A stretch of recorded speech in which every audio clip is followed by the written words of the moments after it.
Very much, Kristen. Hurricane Beryl, of course, on its way, and tonight we have Mayor Paulette Guajardo live in studio to speak with us about preparations the city's been making actually for several weeks now, right? Yes, we sure have. And it hasn't been easy for you the last few days. You've been running sun up to sundown and beyond. I sure have. It's been a busy time, but that's how it is.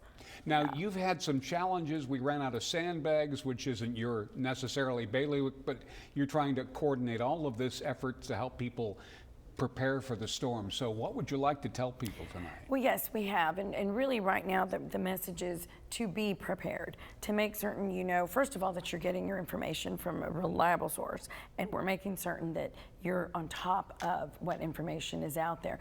The city, of course, has all of our social media platforms that has all the great information available. But I want the people to know that we are very prepared. We're ready to go. Regardless of what hits, we're ready to go. Our emergency operations center is up and running. It's open, and we'll operate that to the next level probably tomorrow afternoon.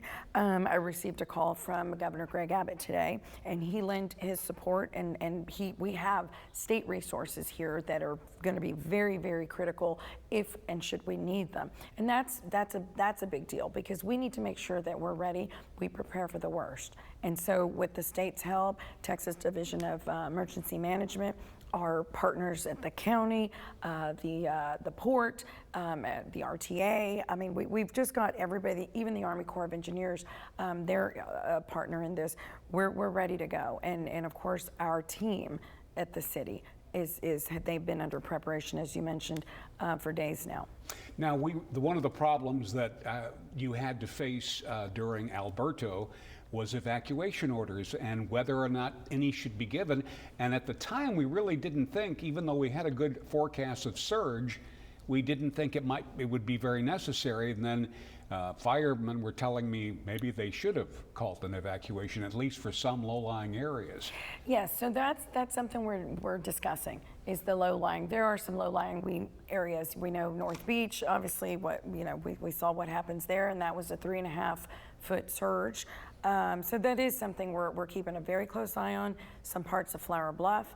But tomorrow we'll have a news briefing at noon, and then we'll move forward accordingly. But that is something that I would declare, and it's something that is in consideration. But again, we'll just see what the storm and what the outlook looks like tomorrow afternoon. Now, we've been talking about this for the last couple of days, but the brush pickup in Area 4, people, obviously that's not going to happen before the storm, but there are some things people should do if they've got certain objects in that pile of debris. They should be taking some of it back, putting it in the garage, putting it someplace against the house. Yes. Where it won't blow. Yeah, so it doesn't blow and become dangerous. I know they did extend the landfill, the hours, was it yesterday, the day before?